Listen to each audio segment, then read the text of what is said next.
Hi, hello, and welcome to yet another episode of World Cup Titbits with Gully Cricket. And today we've got the boys Manas and Shashank who are smiling from the outside.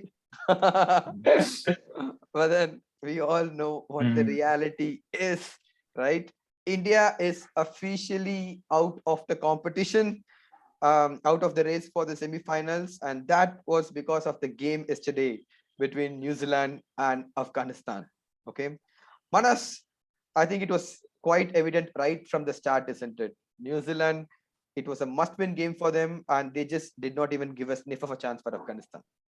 correct. Afghanistan plays to their strength, usually batting first and uh, putting up a huge total and then choking with their bowlers. But that's how they won against Scotland and Namibia. But New Zealand is not an inexperienced side for sure, and they came up with a plan. They Trent Bolt and Saudi set it up very well in the first few overs, and then Mhm. Adam Mill bowled a short ball and got him out. Shazad, who was looking good. And within no time they were down to 3 wickets, and obviously from there it's going to be an uphill task for Afghanistan to get a good total. Like, you can't even get an excellent total. Good total was what was expected from them, but unfortunately, other than Najibullah, I think nobody batted well. Mhm. And 120 was a okay target considering Rashid Khan and Mujib, but we saw how the spinners got hit in the first inning. So it was quite evident that spin is not going to work that well on this pitch, and that's how it happened. New Zealand chased it off easily.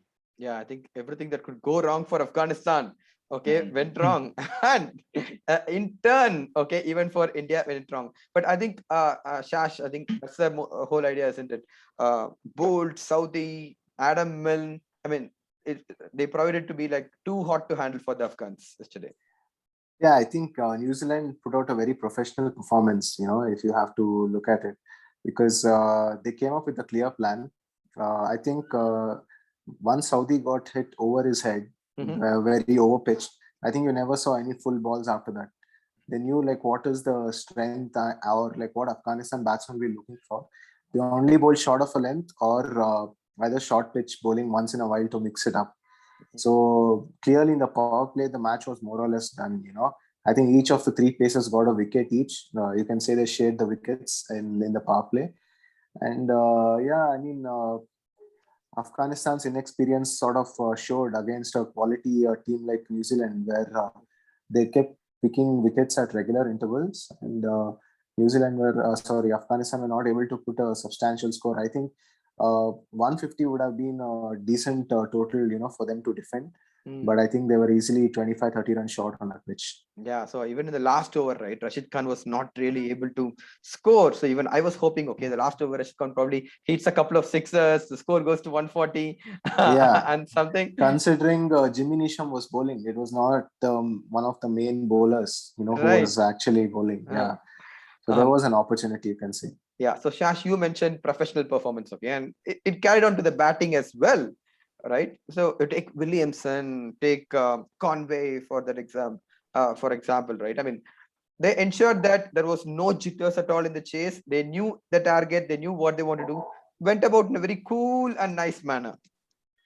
Yes, I mean, whenever it is a low scoring game, you can bet on Williamson to more or less handle the situation because even though he had, at the end of 10 overs, he was of 13 of 23 balls, but you always knew that it was an over or two that was required, for them to actually go ahead.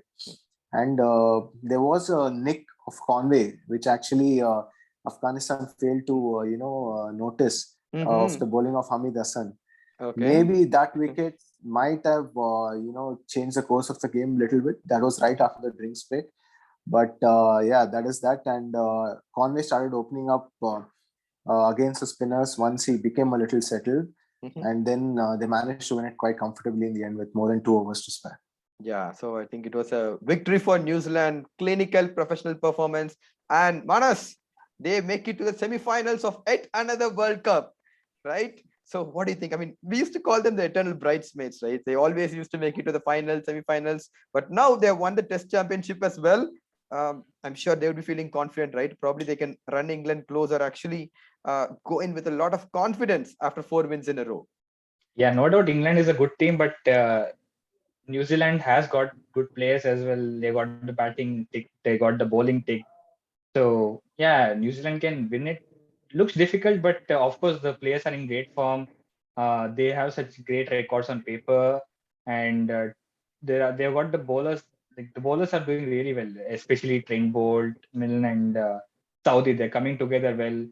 And batting, we have seen how they're performing with the bat as well. So yeah, I don't see why they should not win the World Cup. They definitely got a chance, but the group four, the top four have good teams, so Mhm. it's definitely going to be difficult for them, and it'll be exciting for us to watch now. Since India is not there, we have no pressure. We can just Exactly. support So them we can and all enjoy as well. We can actually get a chicken popcorn, okay, and we can actually watch the match. So that was the Just first. to Yeah. add to that, I think the fielding of New Zealand was exemplary yesterday. Some of the Yeah. saves that they made, Mhm. like the one of Rashid Khan, I think in the last over by Daryl Mitchell, Right. that He was actually like caught it and he actually threw it yeah, in. he just had like 12 seconds or something like that before he hit the rope, and he made sure that did not go for a six. Small things like this will make a huge difference. And even the outfield catching, you can say, like the catch of Najibullah by Nisham, or even the final catch by Williamson as well. It's they never have like these power players, you can say, New Zealand, but together as a team. They are very competitive, and that's why one of the reasons why they've made it so far in most of the ICC tournaments. Right, very true, isn't it? Because who knows if that had gone for six, then Rashid might have gotten a lot of confidence, and even that was a difficult catch, right? I mean, Yeah, Sadran's catch was a difficult catch, the 19th over, and he was actually hitting a couple of sixes before that as well. Things could yeah. have changed, but all credit to New Zealand. They won the big moments, okay, in yesterday's match and throughout the last four matches as well. And that's it. So well done, New Zealand. They have qualified for the semi-finals of the World Cup, knocking India out, unfortunately, of the semi-final race as well. So we had one more match yesterday, Pakistan versus Scotland. Shash, I think the whole idea was to see if Pakistan finish on top, and yeah, they did with ease. They won the toss, they elected to bat first, and then they ticked almost every box that they wanted to tick yesterday. I mean, there was hardly going to be little doubt that Pakistan might emerge victorious, against Scotland, considering the form that I've been throughout the tournament. I think they've got a really well balanced side, and even though you can say they did go about it a little slow in the first 10 overs, but I think they sort of made it up in the second half of their innings. And yeah, I mean, especially the last over, where Shoaib Malik got almost 24, 25 runs. You were looking at a total of 170 odd, but then to propel it to 190, I think that sort of like made sure that Scotland were more or less out of the game. Yeah, so that's what I want to ask you, Manas. Okay, I think Pakistan, the best thing that has happened to them in this entire tournament is the experienced players are also performing. He's old son of a gun, Shoaib Malik. Okay, oh my God, I remember seeing him when I was in college. All right, he's still Yeah, playing, right? he came as an off spinner who could bat a bit. He Yeah, used to imitate Saqlain Mushtaq's action, is what they used to tell. right. Yeah.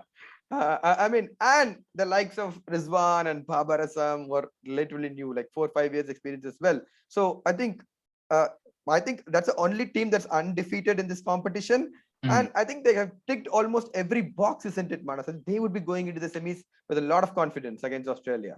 Yeah, so that's why they have been winning all the matches. They've not even lost one, and it's an all-round performance. Like it's not like one player scoring the runs and all that. So that's why Babar Azam has actually scored 450s in this tournament, and is not even won the man of the match because someone or the other is performing for the team. So be it with the bowling or be it with the batting, someone or the other. Asif Ali, we saw it in the last game. Shoaib Malik yesterday. So they've got like almost all boxes covered. They've got the experience of Shoaib Malik. They've got the young guns as well. And everyone is like kind of coming together. The only problem is like in the first 10 overs, they're not getting much runs. This could hurt them in the future games. And a record that nobody who has been unbeaten has won the cup till now. That is another record that can like defeat them. Otherwise, if they manage to win 2 games, they totally deserve to win the World Cup. Okay, you're So talking about the T20 World Cup, right? yeah. Okay, because I remember in 50 over World Cups, I remember Australia I think twice. Unbeaten. Yeah, they just won it unbeaten and all. Okay, that's an interesting record. And Okay. just to add, I wasn't even in nursery when Shoaib Malik started to bat. Oh, okay. All right, all right. Okay, so that's Yeah, perfect. and That's okay. Rizwan also became the highest scorer in a calendar year Yeah. for in T20 internationals ever, apparently. So he scored more runs than anyone. So that says Okay, a lot about. definitely. Yeah, and Yeah. yeah, considering that like this is a pandemic year and not many matches have Yeah. happened. Okay, that actually says a lot about Pakistan's rise to the top as well. Okay.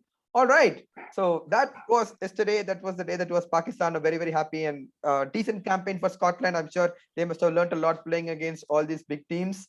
Okay. And today also we have a match. All right. Inconsequential. All right. Or you There. can call it as a dead rubber, as the Yeah. Aussies would like to call it. Okay. So what do you think? So I'm sure, right? Tickets are already booked. They've already got it. But Manas, I'm sure this is going to be the end of the Kohli era or the Shastri era, you can see. So they would just want to go express themselves and play really free cricket, India. Yeah, that's what they've been doing like last two games, I would say. But today could have been India versus Pakistan if you had seen the original schedules how it used to be. But unfortunately, we are seeing an insignificant game today. Mhm. But it'll be exciting to watch because yeah, last game of Kohli as a captain, and probably we may not see all the players again, like because Chahal is there, and we have got many good talented players in India as well. They might make it to the squad, for example, Ruturaj or anyone. Mm. So yeah, I don't think every one of these squad will be there next year as well. So it would be an exciting game, and like for us to watch to see them score, of course. The win won't matter. Mhm. So I hope India bats first, and we get to see everyone bat. Maybe Kohli scores a century or something as in the last game as a captain. So Mhm. that's all from today. You can All expect. right. So looking ahead is what like we are going to do in this match. But I think it's a given, isn't it, Chash? I mean, whenever a team has a bad outing in any tournament, there's going to be a big rejig and some heads are going to fall down. Okay, and all of that. But forgetting all that, so I'm sure, right? They would want to give a good farewell to say probably Kohli, Shastri, and all the coaches going around. Yeah, you can sort of say that, considering that this will be the last game that Ravi Shastri will be as a coach, because Dravid has already been appointed as the head coach from the upcoming series. Mhm. Saying that, I would like to say that probably they would give the reserves who are there in the team a game as well, because now that it doesn't matter, and a lot of players have been playing continuously, like maybe Rohit Sharma and maybe Surya Kumar Yadav, all these guys, they've been playing in the IPL as well. So someone in the reserves might definitely get a chance here. Yeah, I expect if India do bat first, you would expect them to go all guns. Yeah. And play more freely. Yeah, I mean, for Namibia, it will just be a big occasion, considering that they'll be playing India after a very long time. So if they can, if they can put up some good performances, that will also help the confidence in the future. Yeah, exactly. I mean, at the end of the day, I think it's a good campaign for Namibia as well. Okay, they qualified for the Super 12s and they got off the mark. At one point of time, they were the leaders of the table. Okay, in Group 2 as well. Okay, after they won the first match. All right. So yeah, it's a good campaign. Unfortunately, not so much of a good campaign for India, but they would definitely want to end it on a high. So that's it from us, boys. So we have our contest. Predict your man of the match. Yesterday for the first match, the man of the match was Trent Bolt for his wonderful spell up front and towards the end as well. We got a few right entries and let's see who the winners are. All right, so here we go. Expert Confess. Expert Confess. Yeah, Okay. Expert Confess is the winner Congrats. for predicting Trent Bolt. All right, okay. And for the second match, the man of the match was Shoaib Malik, old son of a gun. So a lot of people predicted Babar Azam. Okay, because of his 66, but Shoaib Malik 54 of just 18 balls and probably Yeah, the impact innings. Yes, okay, and the winner is Hema Hema Vinod. Vinod. Yes, congratulations. Great, congratulations. Congratulations, folks. So remember, this is going to be the link to predict the man of the match for India versus Namibia.